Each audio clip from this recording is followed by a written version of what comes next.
Hello, hello. Happy Friday, everyone. Welcome to the Friday Forum on this May 20th, 2022. Hope you had a great week and are off to a great weekend following this show. Today, we are here to talk about consumer trends for 2022 and what is hot and what is not. I'm Karen Smythe. I am the executive producer for the Friday Forum, and I'm a member of the PRSA Silicon Valley board here to kick things off. If you're joining us from a social channel, tell us where you're from. Put it in the comments. We always like to say Silicon Valley is a state of mind, and we know we have viewers across the country joining in. So we love to see all the different geographies represented. So whether you're watching us from LinkedIn or Facebook or another channel, again, put it in the chat. And today we're talking about consumer trends for 2022, how consumers and brands are leveraging the newest technologies right now for their experiences. And it's never too early to think about holidays. So we're already in May. And so I know a lot of companies are already getting on board on what they're going to do in this hopefully post-pandemic era. I'm here to kick things off, and I'm going to introduce our moderator, or our next speaker is Alicia Nieva-Woodgate. She's the managing director of A&W Networks, and she serves as the Silicon Valley board member, as well as a co-chair of the PRSA Colorado Programming Committee. She's a communications veteran. She has worked on everything from AI to fintech and a bit of enterprise tech and to potatoes and everything in between. So welcome, Alicia. Thank you so much, Karen. And thank you so much, everyone. We're really excited to have you today. How we shop, eat, and consume goods has changed forever since the pandemic. So we're looking today at how consumers and brands alike are leveraging the newest technologies, as Karen said, to create the ultimate experiences when it comes to shopping and dining. We have a great panel for you today, and we're going to be talking about, from ghost kitchens to delivery services, along with contactless shopping and payments, to the rise of the creator economy, to how AI and AR are creating unique shopping experiences, and the rise of the metaverse and beyond. So please join me in welcoming our moderator, Robin Raskin, who is a longtime journalist, author, publisher, event producer, and advocate for integrating technology into lifestyle. She's one of the early editors of PC Magazine, one of the first women in technology publishing. She later founded Family PC and helped create Yahoo Tech, as well as other tech-forward publications. She's the author of 6 books on kids and technology and appeared regularly on CBS and other major networks to discuss these topics. She also plays an active role in high-tech policy issues, having served on the National Academy of Sciences Committee to explore internet safety. She's a trustee of the CTA Foundation and is a director of the Global Industry Council founded under UNESCO. Recently, she won a Lifetime Achievement Award from CTA, recognizing all her achievements. After a successful career in publishing, she founded Ling and Digital Times. Many of you might have gone to some of her shows at the Consumer Electronics Show, the Last Gadget Standing, Digital Health Summit, Kids at Place, high-tech retailing among them. Her latest endeavor is the Virtual Events Group. It's an association that focuses on the burgeoning virtual events industry. She writes a weekly column about the intersection of technology and economy for the publication called Techonomy as well. Welcome, Robin. We also have with us Mike Jordan, who is the head of custom research at Corsair Research. His role involves creating custom content for clients that helps raise their profiles and drives messaging through a research-based approach. Prior to that, he worked in the commercial real estate sector for nearly 2 decades in a variety of roles that helped key stakeholders understand the role physical stores played in an omni-channel world. He's based in Chicago, and outside of work, he enjoys studying improv comedy at the Second City. And last but not least, Jim Louderback is among one of the most respected figures in digital media with a 20-year history of leadership at the intersection of publishing, media, and technology. He recently ended an 8-year run with VidCon starting in 2014 as editorial director of the industry track, taking over as CEO in 2017. In early 2018, he led the sale of VidCon. He previously built and sold online video network Revision 3 to Discovery. He was editor-in-chief of PC Magazine and founded content lead for cable network Tech TV. Welcome, everyone. Robin, handing over to you. Okay, I'm going to share a setup slide. So I think the rule now is as you get older, your bio gets longer, and when you win a lifetime achievement, you're like half out of there. But thank you for all the introductions, and I'm really looking forward to this panel. I suspect I know a lot of you from many years in the business, but I thought I'd start out with the journalist view, and let me just maximize my screen here. I thought I'd start out with the journalist view of the current situation. And it's not pretty, but it creates a ton of opportunities for all of us. So, what plagues us at the moment is more like what doesn't plague us. I've just cited a few. We have, you can't even find baby formula, we can't find diapers, we can't find cheese. We have a global supply chain issue that is will impact this fall season shopping. We have an inflation issue. I could go on and on about market corrections, but we definitely will have a more expensive holiday season. It's pretty clear that goods are going to cost more. We have a war going on that hopefully will be resolved soon. We have the great resignation where so many of the jobs that were traditionally, I'll pick out retail and hospitality as two areas that have been hit. The opportunity is for everything from robotics to synthetic humans to AI to step in and help take some of these jobs. If you've been at a hotel without towels for days, you know just what I'm talking about. And finally, we'll see a shift in the political landscape that's becoming increasingly obvious that we don't really know how that will affect us. So that's the doom and gloom because I'm a journalist by training. And then what I'd like to do is bring in our other speakers, and I'll come back at the end to sort of say, how does this match with the current retail environment, with the holidays coming up, and with the opportunities, in particular for PR folks and technologists to get out there with our messages. So the next thing I'm going to do, Mike Jordan has already been introduced, but he is a font of information about the retail environment.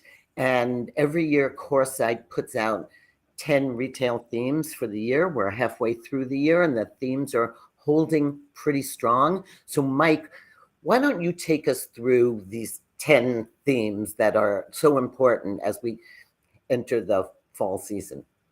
Yeah, thanks, Robin. Yeah, really great to be here today. So, the slide title is 10 retail themes. When this first was created, it was 10 retail predictions, but I didn't feel like we should be making predictions about what was going to happen in 2022 when we're halfway through the year. So I changed the title of the themes, but the actual content on the page is largely exactly the same as it was, and I think that speaks to there's been some surprises this year, but I think overall everything has generally, been sort of progressing as we thought it might. And so you'll see, the list of the 10 themes there. I'm just going to kind of run through them all real quick. But as you see, there's like sort of a sort of meta theme at the beginning: responsive, engaging, socially responsible, expansive, and tech enabled. And so that we call this the reset framework. So we thought that 2022 was going to be a year where retailers and brands were really going to reset with 2022 hopefully being the, we don't like using, it's hard to use the word post-pandemic, but sort of the post reopening, I guess you could say, of retail in most areas of the world. And so what does that mean for retail, and what are they going to do to tackle this new era? Because clearly things are not going to be exactly like they were in 2019, and they wouldn't have been even without a pandemic. So, retailers need to be responsive to the macro headwinds that are coming out, regardless of the pandemic and whatnot. And so, number one, retailers will be tackling supply chain woes into 2023. Obviously, this doesn't need a whole lot of explanatory information, but I think one thing that is a bit of a surprise is what is driving those supply chain woes. I think there was a thought that, we knew what happened during the pandemic with shipping containers and labor shortages, and shutdowns in China and Vietnam and other places, that were just going to, kind of slowly get back online. And we felt that it was going to take most of 2022 to get that, so that we'd be dealing with it into 23. What we didn't bank on necessarily was the war in Ukraine and the impact that that's having on both supply chain and inflation, and making those problems, which I know a lot of people use the word transitory last year, and now we cannot no longer say that these issues with supply chain and inflation are transitory. Whether they would have been transitory without the actions in Ukraine or not is kind of a moot point at this stage. But we are definitely going to be dealing with these supply chain issues for quite some time, and that's going to shape how everybody shops and how retailers react throughout this year. Also, a race, in order to help, solve these supply chain issues, we predicted that retailers would be acquiring supply chain technology to achieve greater vertical integration. And we definitely have been seeing that happen as well. Actually, a really interesting thing I read a few weeks ago on American Eagle is that they've gone ahead and purchased a couple different supply chain technology companies. One which was called Quiet, and they've developed in conjunction with that company something called the Quiet platform, where their aim is really to build out a supply chain among not just for American Eagle, but for a lot of their competitors, rivals, and other similarly sized businesses, so that they can have the scale and power, logistics power of an Amazon or a Walmart or a Costco or somebody like that. And so the Quiet platform, American Eagle has already partnered with Outdoor Voices, Boll and Branch, Saxoff Fifth, and kind of creating this sort of mass scale using the technology developed by this company, Quiet, that they bought late in 2021 for about $350 million. Next, we get into engaging. And so with consumers, having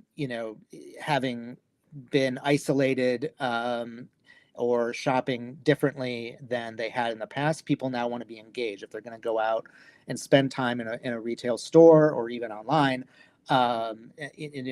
we want retailers to be engaging. And so live streaming is something that has really started to come on strong in a way that, coming from, I've been with CoreSite now for about 3 or 4 months. Prior to that, I'd heard of live stream shopping mostly through its development in China. And there was an open question, I think, in my mind about whether or not that had the ability to translate to the U.S. consumer, and it actually seems like it is. Now, it's not. It's still a very small percentage of what China, the live streaming market is almost $400 billion right now. I think in the U.S. we're looking at possibly about $20 billion, but $20 billion is obviously nothing to sneeze at. And live stream shopping seems to be popping up everywhere. Actually, I'll skip 4 for a second and go to 5, because I think these two are actually kind of interchange, or not maybe interchangeable, but related in the festivalization of retail. And again, is another one of those trends that really picked up in Asia and China specifically several years ago with the 11/11 shopping festival they called Singles Day. And then Amazon kind of picked that up with Amazon Prime Day, and then Target had their deal days, and it's kind of spread around the U.S. It's also spread. It's also spread throughout the U.S. and other shopping festivals in China. So I definitely think retail festivals are going to be here to stay. There's one just recently introduced called the Beauty Festival, which is hosted by YouTube. So that again combines both the festivalization and live streaming, where YouTube will be hosting a shopping festival for beauty influencers. Instant Needs is another market that is fast developing. If you're Instant Needs, for those who are unfamiliar with the term, is things like GoPuff, Getir, Gorillas, where you can order essentials and have them delivered under 30 minutes to your door. That sector is going through a little bit of a growing pain right now, but the market definitely seems to be well defined there, and I think that'll continue into 2022, even if some of the players may fall out.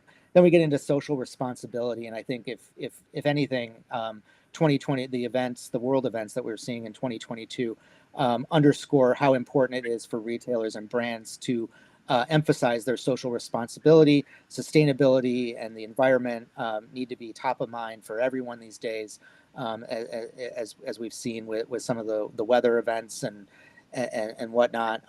And then, and we also are seeing inclusive product offerings. So that can be anything from, a shirt with magnetized buttons that are easier for people with physical disabilities to get on and off, things that are stylish and look good, and to having now more inclusive makeup and beauty offerings for non-binary people who maybe were not targeted in traditional beauty marketing campaigns.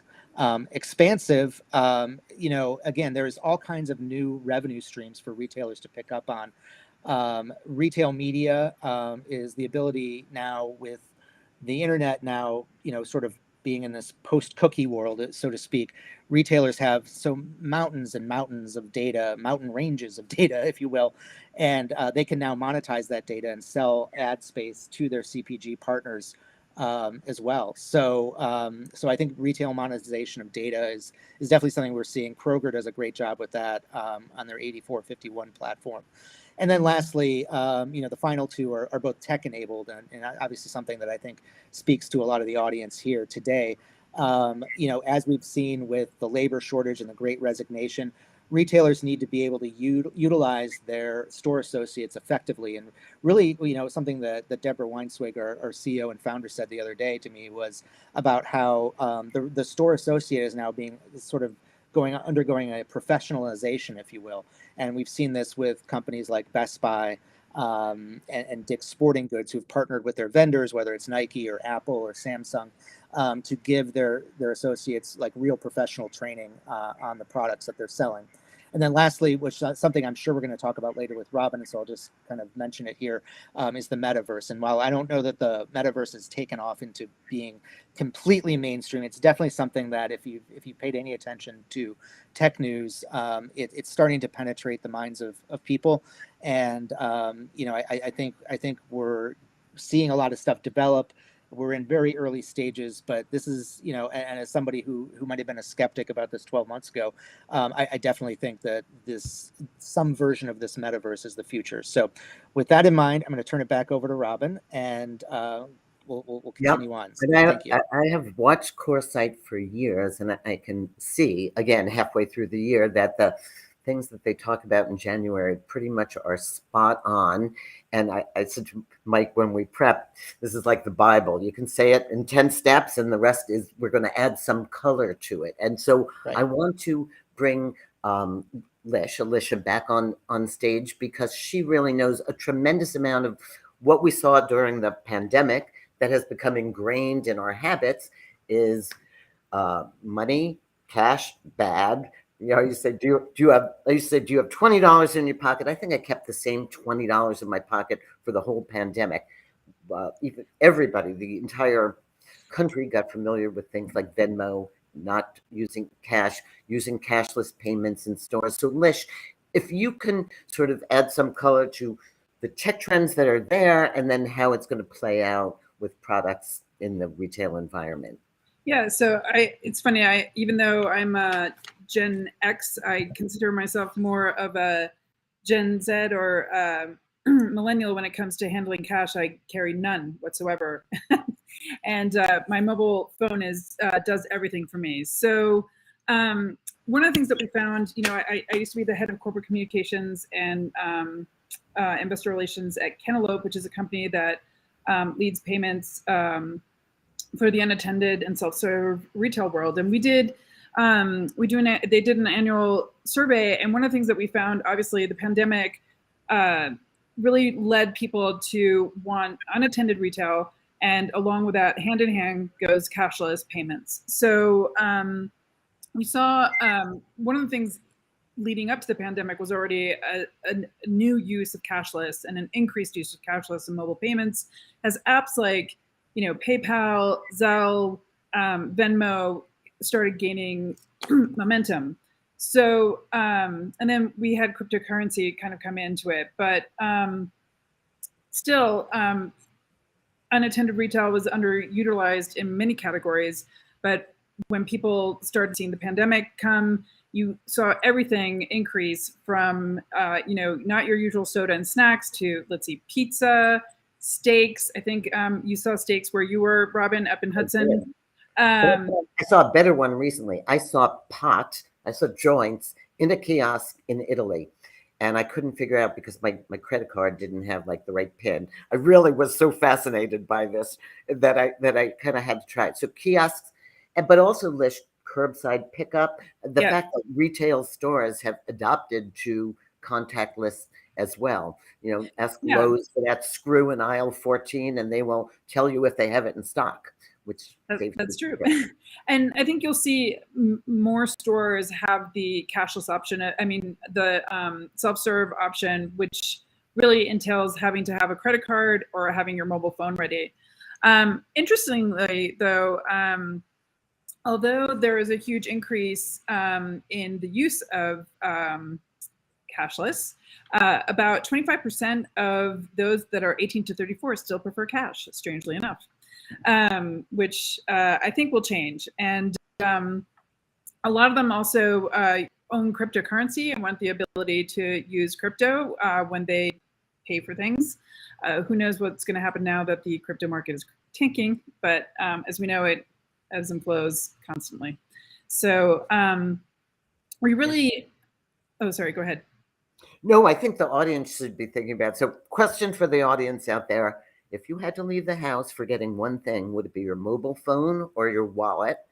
And two, what is the most bizarre thing you've bought unattended? Mine was definitely a joint in Italy and a steak in Hudson, New York. Keep your thoughts going. They're really important to anybody who is trying to distribute a product anywhere to understand this. Well, we've also found that, the survey also found that retailers that provided unattended, self-serve, and frictionless shopping really helped increase productivity and value in all of their channels. So it also is helping with the labor shortage. As you see today, no one wants to work or with Great Resignation when it comes to those jobs of, being in grocery stores or restaurants. So you've really seen the rise of ghost kitchens, apps of, Uber Eats and all of those go hand in hand. Those were contactless. They would drop it off at the curb for you. You just paid with your app. So you didn't have to really worry about it. So the kiosks, micro markets, vending machines, all, implement the cashless, unattended, self-serve retail possibility, which really helps increase a regular retailer's business. I mean, if you think about it, Amazon Go before the pandemic didn't do that well. A lot of those stores closed, but it's been reimagined. And today you see, for instance, Unilever just came out with a ice cream truck that carries every single one of their offerings. And they created their own contactless, cashless payment function. So you can order the truck to come to your house and you can pick whatever ice cream you want. So talk about the ultimate ice cream truck that really takes the cake. And you're seeing more and more companies really developing their own technologies in order to help satisfy that want for in the moment, at the point of sale, instant gratification. So what does it more quickly than that? Your mobile phone, your credit card, you don't have to handle cash. And strangely enough, all of this has created a lack of coinage for the US Mint. It sort of disappeared. So the wave of the future really is cashless and your mobile phone. Yeah, I think in all the permutations of that. So let's switch subjects for a minute and bring Jim Louderback on. Jim studies, lives, breathes the creator economy. And they are the whole influencer market driving retail has become a hugely important part of the retail landscape. So, Jim, tell us what's on your mind. Sure. Yeah, Robin, thanks. And thanks to PRSA and everybody for having me on here. I want to start off talking about platforms and specifically TikTok and YouTube because they're super important. And it's also really important that you, on the retail side, on the PR side, whatever you do, understand the different dynamics between these platforms because you may be looking at the rise of TikTok and think, oh, it's just going to replace YouTube. Well, that's not really the case. Although I will say it looks like TikTok will replace YouTube, well, push them aside as the leader in time spent in the US, according to something that eMarketer just posted. And you can learn more about all this in the newsletter that I write on LinkedIn called Inside the Creator Economy. So subscribe and you'll find more out about everything I'm going to talk about next week when the newsletter comes out on Monday. But I'll start with TikTok and YouTube. And the important differences between them is YouTube has very much historically been about the creator graph. It's been about the creators you like, and then they try and serve you additional creators that are similar to the ones that they like based on seeing what other people do on the platform. You go to YouTube and typically you subscribe to creators and you look at their latest posts. It tells you when they posted new things. And usually you'll go through a very creator-driven experience. The creators are your friends. And the people that use YouTube a lot get a lot of value out of it, which is most of us these days, have our favorite creators. And in many ways, there's a parasocial relationship where we as fans think those creators are our friends and are having a dialogue right with us because of the mechanics of the way the product and the internet and our cameras work. But of course, the creators don't have personal relationships with thousands, hundreds of thousands, or millions of followers, subscribers, etc. But anyway, that dynamic describes YouTube. The dynamic on TikTok is entirely different. On TikTok, it's more of a serendipitous look and swipe at short form video. And yes, you can follow creators. And yes, there are favorite creators you have. And yes, it serves you up creators that you've already indicated that you like. But what it really is, rather than a creator graph, is a content graph. So what they do and do so well is figure out the types of content you like and serve you more like that. So if, for example, you like cooking rabbits, it's going to send you lots of cooking rabbits video. If you like beekeeping, it'll send you beekeeping video. If you tell it, or because you watch things that you like seeing teenage girls dance, it's going to send you a lot more teenage girls dancing. And you don't have to tell anybody about that because it's a personal algorithm built just for you, but it's based on content, not creators. So what does this mean to marketers? Well, when you look at it, the creators on YouTube have a deep connection with their community. And when they say something or refer something or talk about something, it drives results. But when the creators on TikTok talk about things, there's an awareness there, but really no ability for somebody watching that video 30 seconds, 60 seconds. Now it's going up to 3 minutes and maybe it's going to go up to 10 minutes. We'll see. To actually click, link, buy, because it's like, I like that, I don't like that. The set and setting when you use TikTok is more in that, I'm bored, I'm just going to swipe away. Whereas on YouTube, it's more like, I need to look at my YouTube friends and see what they're doing. And so TikTok is more of an awareness platform, top of funnel, where think about YouTube more of a bottom of funnel, click, buy, recommend. And that's very, very different. So if you think of them as being the same, you'll treat them the same and you probably won't get the kind of results that you're looking for. To put Instagram in there, because they've made shopping mission critical as a Snap. So tell us, so what should a PR person do? I got to figure it out. It's mission critical, but in the end, when you see what's going on Instagram and Snap for sure, they are still more on the awareness, on the flip through, on the find. And yes, you can sit and watch shopping and there's more shopping that happens there, but you really only get one link anyway. Like you see something and it's going to be that link in bio. And here's a really interesting thing that's starting to happen with all of these vertical platforms. Creators are starting to realize, remember, you've got TikTok, you've got YouTube Shorts. And by the way, YouTube Shorts is more of that content graph that I talked about. You've got Reels on Instagram and others. They're creating one, probably on TikTok, and then just copying it and putting it on shorts, putting it on reels, and putting it everywhere else. So because creators only have so much time, the amount of time that they're investing means that you're getting some of the same stuff across all of those platforms. Right. So, right. by the way, Robin, this is nothing new, right? I mean, back in the age of television, we had TV that were our friends. I mean, I don't know about your mom, and my mom didn't do this, but I knew moms that did. It was like, I gotta go watch my soaps, right? Or, Regis and Kathy Lee. It's like, Regis is my friend. Kathy Lee's my friend. I got to check in with them. Versus something like Saturday Night Live, and unless it's the Coneheads, you're not really a fan of anything there, but you like watching it and going through it and seeing it. So and the brands you love surrounded them. There was an affinity. Right. Exactly. It was more of an awareness rather than a go buy it right now. So in addition to this, we're also seeing the move from huge big creators to micro creators and mini creators that can be much more valuable for your brand. So I'll give you a couple of examples of this. So let's say you have $1 million, right? And by the way, I borrowed this from a guy named Rex Woodbury, who you should all follow. He writes an amazing newsletter.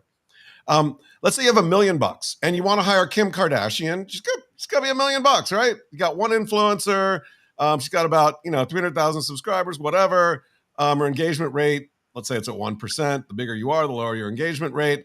Let's say you hire 500 micro influencers also for $1 million, and rather than spend 2,000 on each one has about 100,000 followers. Your engagement rate will be higher, about 5%. Or let's say you hire 1,000 tiny micro influencers of roughly 50,000 followers. You hire 1,000 of them with an average following count of 50,000. Interestingly enough, they'll probably, because they're smaller, have a higher reach. So they might get up to a 10% engagement rate.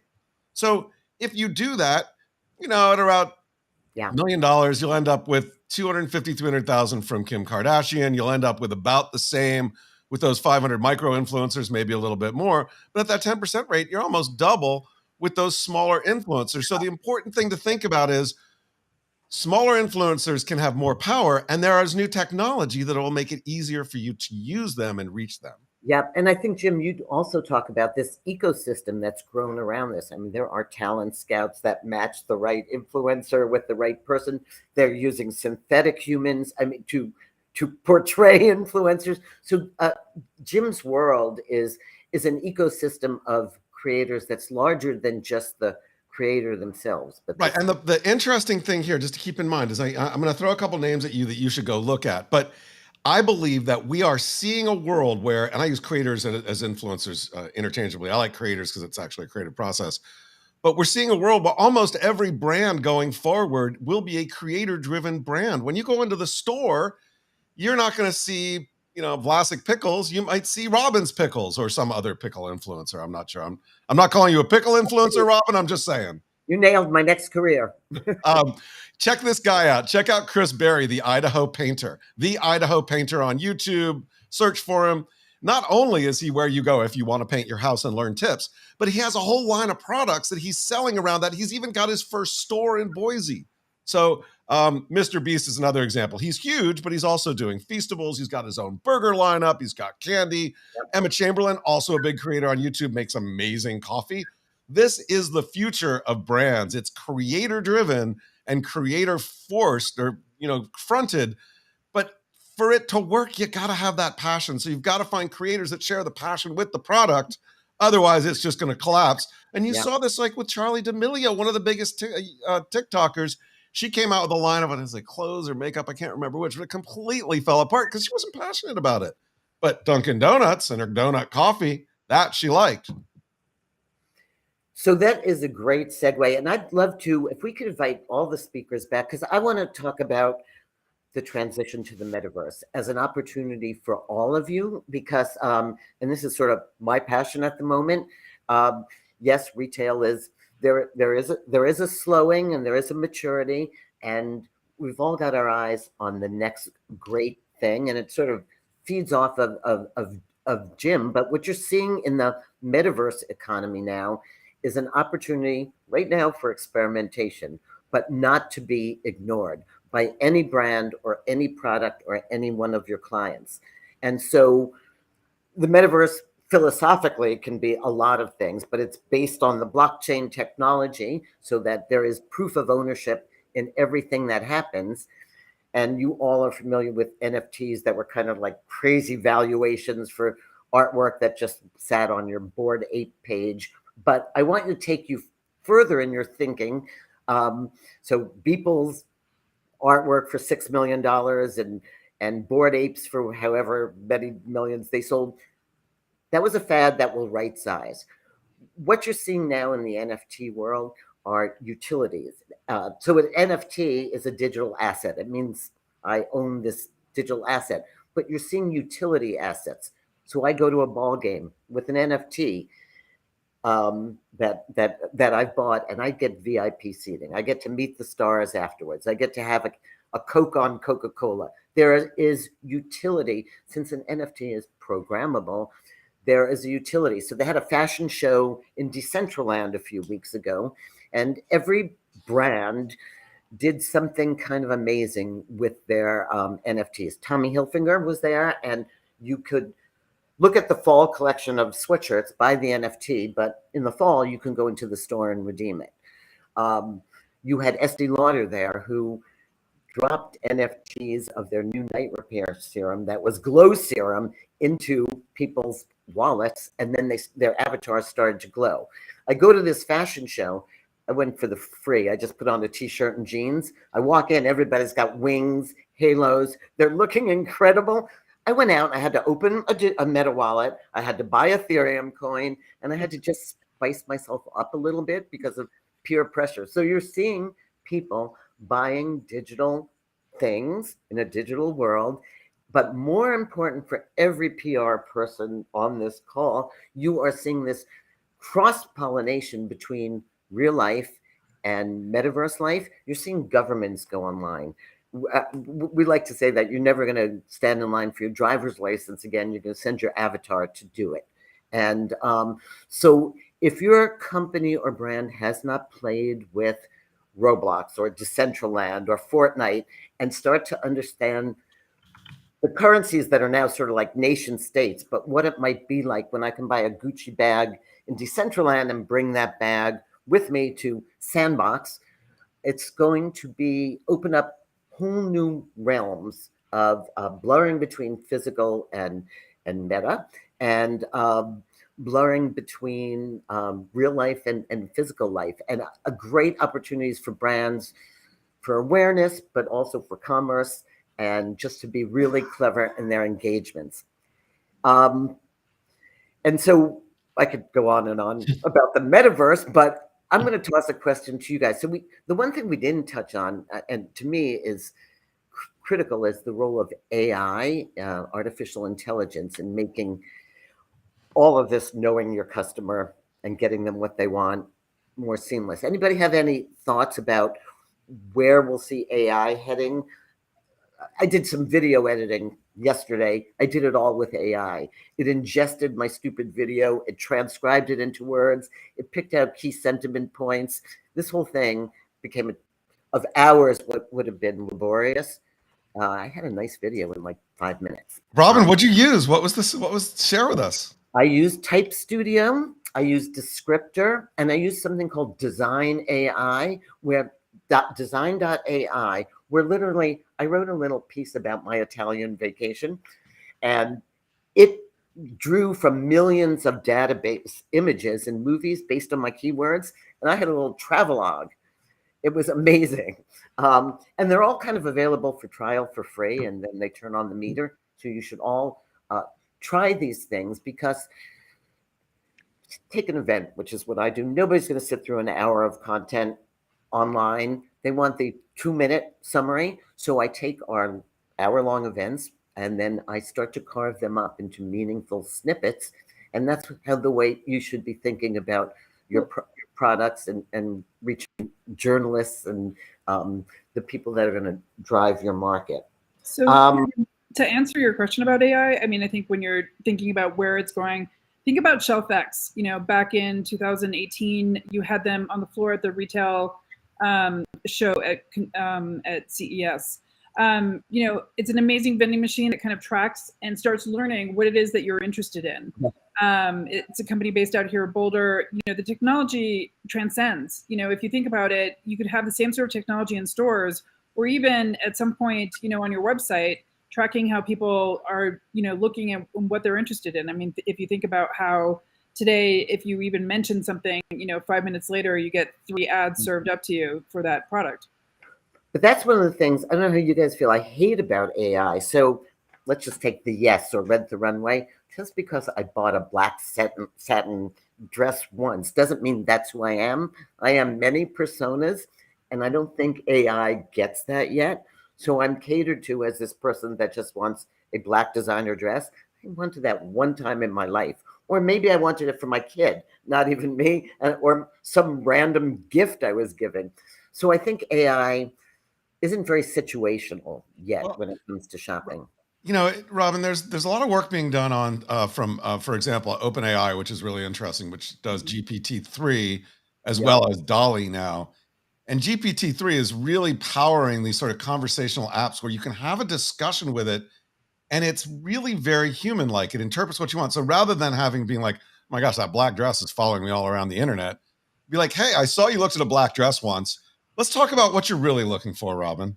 And you can have a conversation that's not with a human, but that because the technology has gotten better, it's actually doing a better job figuring out, and how to have that conversation in a really human-like way. So, and then I would say you should also look at DALL-E, DALL-E, also from OpenAPI. It's not available yet. If you can get it, yes. But it actually allows you to create images that support things just by saying, hey, I want to see a bear riding a motorcycle in a very Japanese style landscape. Boom, it does it for you. And then you're like, I don't want that landscape. I want to see it in more of a sort of, I don't know, an Andy Warhol style environment. And boom, it'll do that for you. So some really interesting things coming out that will allow you to use AI to better connect with your customers and also better hone the sort of images that you want to give to them and serve them. Yes. So taking all of that, let's help people look at what they can expect to see for this holiday season. Is it going, I joke and say we better all get out our sourdough kits again in my darkest hours. And I also believe that services, things that you can't get, manicures, gift ideas, experiences, high touch things are going to be hot on the gift list for this year's, and NFTs, of course. Like kids want Roblox. They want Robux. That's what they want for the holidays. You ask them what they want, and they say, "Just give me Robux to spend." The labor shortage is definitely going to be an issue. If it doesn't get better within the next few months, that compounded with inflation. So people are going to want quick, easy, and dirty to get in and out of stores. I think you're going to see probably a lot more shopping online. But I think retailers that drive people into the store will want to have, kiosks, because it drives foreign consumers to shop their other channels, whether it's online or in other places. I think the shortage of cash is also going to be a factor. I think that people are going to want to just pay quick and easy with whatever mobile app. PayPal is still the most popular, but when it comes down to it, the people still pay mostly with debit and credit cards when it comes to cashless. Mike, what are you seeing? Yeah, I mean, I think inflation is really going to be the key driver of what we see this holiday season, and the sort of good news, bad news about that is it could turn on a dime like we saw. I don't think that's necessarily what we're going to see happen. But that gives us a little bit of optimism. But I think what it's going to end up doing is people are going to probably be cautious about their spending plans, and how that plays out is really going to depend on what that landscape looks like come October, November. But I do agree with you quite a bit, Robin, that experiences and services, I wouldn't call them inflation proof, but they're a little bit more guarded than some of the commodity based goods out there that are really taking the hit right now. And so I think you kind of have a perfect storm for those kind of gift ideas, because on the one hand you have people again, this being really the first full year of reopening and people wanting to get back to doing those things. And then at the same time, those maybe being the best gifts that people are going to be able to afford this year. So I think those are two things. I do also think, to your point about Robux and, the metaverse, I think there is going to be, it may not be a mass movement just yet, but I think this is going to be the first year where metaversian sort of elements are going to sneak into mainstream America through the whether it's buying headsets or just buying more virtual currencies or NFTs to do other things in the metaverse. Again, I don't know that it's going to be huge where everyone and your uncle is doing it yet. Maybe that's another year down the road, but I think this is the year where this holiday season's where it's going to really start to gain traction. Well, now I have a question for Jim, actually. Jim, with the content creators, Amazon's coming up with their their big event in July. How much do you think all those Amazon content creators who are like, my favorite thing on Amazon this week is, what kind of influence will that have on the holiday season? Well, look, I think in general, whether it's Amazon or on the shelves of Walmart or Target, creators, influencers are going to have an even more outsized effect. What's available, what people buy, and who they trust, because those trusted creators with the products that they love and they're behind, they're telling their audiences, their communities, that this is here, that they put their seal of approval on it and they should buy it, and they will. So whether it's, that SpongeBob and Paw Patrol are influencers, but Emma Chamberlain's an influencer, you're going to see a lot more of that. And I haven't seen it as much on Amazon yet, but creators and influencers will be driving a lot of sales on those platforms through some of the affiliate stuff and some of the cool new affiliate platforms that are coming out as well. And by the way, just to tap a little bit into retail and the holiday season and VR, and since this is a Silicon Valley PR discussion, I don't know about you, but I am going over to check out the Meta store over in Burlingame, Millbrae by the airport. I'm not sure there's going to be any more than just that one, but it'll be interesting to see what that store looks like around the holidays too. Yeah, no, that was one of Meta's good decisions this past year, I think, to have this store. So if you had to look at a retailer or a brand that you think was actually kind of handling this whole digital transformation, getting ready for the holidays well, any thoughts on who that might be? That's a tough question.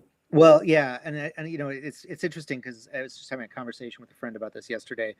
We saw recently some results that the street didn't like from Walmart and Target and Lowe's, and but honestly, I'd say that those are the three that are really doing well, and I wouldn't pay much attention to what you saw on in the market yesterday, because at the end of the day, and these companies were never going to be able to comp. They had 2 years of double-digit comps.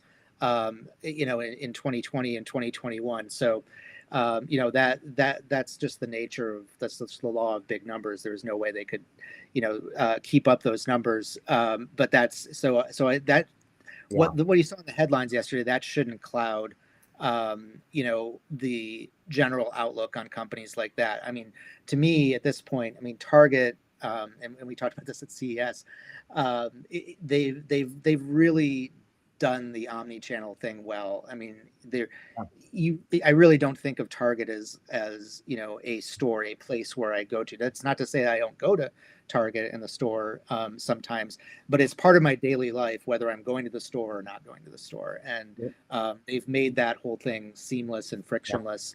And now you can even get, if the Target has a Starbucks, you can even get your Starbucks on the curbside app. So I always kind of hold them, and I'm, as kind of like the best example of somebody that's doing those things well. But Walmart, a little bit bigger, a lot bigger, but they're doing a lot of the same things. I feel like the home improvement guys have done a really good job. Yeah, so you're a Target guy. I'm an IKEA person. I just think they are firing on every cylinder, other than the names that I can't say what I want to say. I'll take an Offenschwangenpacker, please. But other than assembly and the fact that I can look at my paneling and my floor and the AR and pick what I want and design my room and then go to the store and pick it up on curbside is just like or have it delivered, blows my mind. And so that's my vote. I'm with Mike. I love Target, as I like to call it. And the redesigned stores have really become much more user friendly. You really have stores within stores. So that kind of theme of a micro-mart is sort of, unintentionally there. I really love it. It's user friendly. I know exactly where things are, and they've done it also in a way where you feel like you're wandering around your house now, and you sometimes get a little lost and you end up buying more things that you don't need. But I love Target. I mean, I really think that they do one of the best jobs out there, and it's bright, it's airy. I was in a Walmart in Atlanta last week, and I couldn't find myself. The shelves were like so high. I felt like I was in a maze, and it was overwhelming. I just think that they lay out their stores with a good UI. So Jim, on the creator side, who's executing super well in terms of brands or retailers? Anybody come to mind? I hear Walmart's been leaning much more into it and putting some of the, really working with creators and coming up with some good products out there. Target as well. I think all the ones that you talked about are really seeing the trends there and bringing it in. And you love Dunkin' Donuts, right? Yeah, well, Dunkin' Donuts did good stuff with Charli D'Amelio. We'll see how they take that one forward. Yeah, and everybody from Chipotle is playing with NFTs. I mean, Taco Bell. I mean, Coke, Pepsi. So I think I think we're going to see an exciting fall. I hope everybody's making their holiday lists out there. And I think, any other comments, last thoughts before we turn it back to wrap up? One of the things that we didn't talk about is local, and I think you're seeing a lot more local company or stores really leveraging what they can from technology to put themselves on the map as well. And Instagram is helping them. TikTok and is also helping them, and they're expanding their reach beyond being local now. So if you like Grater's ice cream in Cleveland, Cincinnati, you can actually get it because of the way influencers and the way they are actually shopping themselves as well. You're right. And companies like Goldbellies that take every top regional food and make it available. I agree. Robin, I got one last thing to talk about. I talked a lot about TikTok and YouTube on the top of this, but keep an eye on the new networks out there as well. There's all sorts of new stuff happening, and keep trying and experimenting. There's one out there called Be Real, BEREAL, which is sort of it's the Gen Z version of Instagram. It just pings you once a day and makes you post a photo front and back of what you're doing. I actually got pinged in the middle of Alicia's discussion. So Lish, you're on my Be Real. And I'm not saying that's going to win, but make sure you're on top of the new things that are out there, because TikTok and YouTube aren't going to last forever either. Yeah, no, I just went to an own net where you own you actually get compensated and own a piece of your social media. Started right here in New York and funded.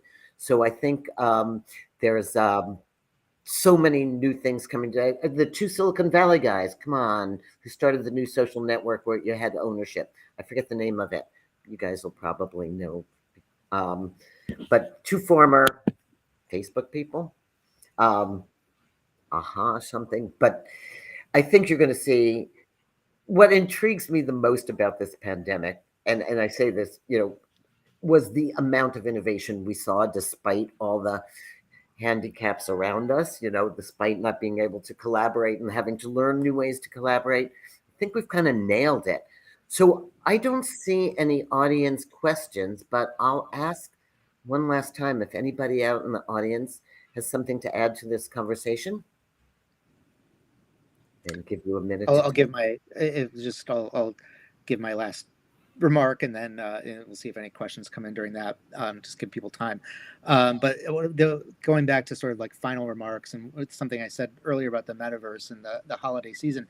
This really feels like we're calling this Web 3, and I'm old enough to remember Web 1 really, so this really feels like we're at like maybe 1992, 93, maybe even into 94, where you just started to have the tech curious, buying their first PCs that were, were graphical enough to handle web browsers and things like that. And I feel like that's about where we are right now when it comes to Web3. So there's going to be some hardware, some websites and things that people are just going to start diving into and figuring out right now. And it's a really interesting time, and it's going to be really interesting to see what happens. One thing I would caution is for people looking at the metaverse, really two things. One, whatever you see today, like you were saying, like the Bored Apes and whatnot, it's these things will have their life cycle, right? We're not like the Web3 era isn't going to be like decades of Bored Apes nonstop.